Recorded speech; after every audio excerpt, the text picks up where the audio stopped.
बड़े खूबसूरत तरीके नाल करते हैं। अज जिस तरह सगीर साहब ने दोस्तों का तारफ कराया तो मैं एक साढ़े दोस्त शायर जनाब अजमल ख्याल साहब जो कि पंजाबी शायरी करते हैं, इन्हों का तारुफ जो है ना जी वो कराना इसलिए भी ज़रूरी है कि वो बड़े हैरत अंगेज़ तरीके के शायर ने कि उर्दू बोलते हैं और पंजाबी शायरी करते हैं। इन्हों का शेरी परागा विधवा रंगी मांग जड़ा है मसला शहूद ते आ चुका है। तो अजमल ख्याल साहब काफ़ी अरसा जो है ना जी शायरी तो और शेरी नशिस्तां तो तौबा तायब रहे हैं तो अजकल जो ना तशरीफ लाए हैं तो मैं इन्होंने खुश आमदीद कहना।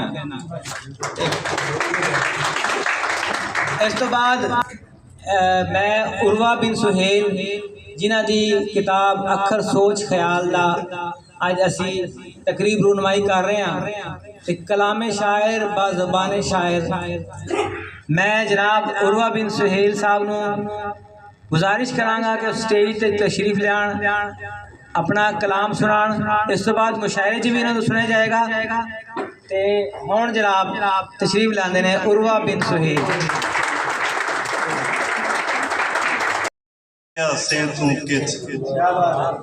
एक नज़म छोटी जी होर जो अपनी सूरत हाल है इस टाइम बार्डर एरिया ते या मजमूई तौर पर तीसरी दुनिया की जो सूरत हाल है सियासी हवाले नाल दहशत छोटी जी नज़म दहशत।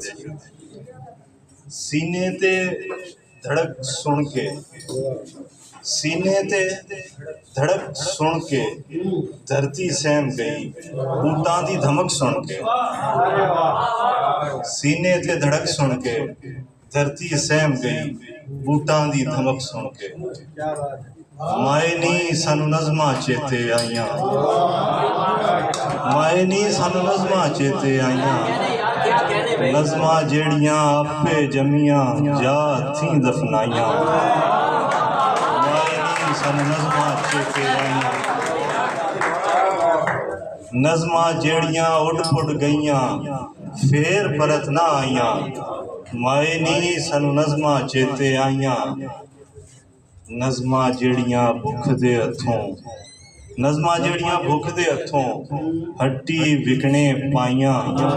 माए नी सानू नज़मां चेते आईयां नज़मां जेड़ियां सोके सड़ियां नज़मां जेड़ियां सोके सड़ियां सावण विच तरे आईयां।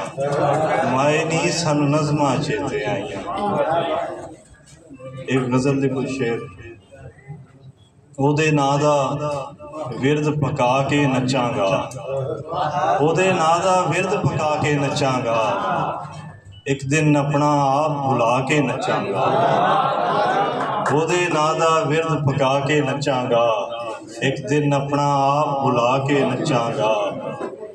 रोवांगा मैं सुन के वाज अनायत दे रोवांगा मैं सुन के वाज अनायत दे बुल्ले शाह दे नाल मैं जाके नचांगा। रोवांगा मैं सुन के वाज अनायत दे बुल्ले शाह दे नाल मैं जाके नचांगा। सरमद ते मंसूर दे वांगों हो जावां सरमद ते मंसूर दे वांगों हो जावां ओढ़क रत्ता विच नहा के नचांगा।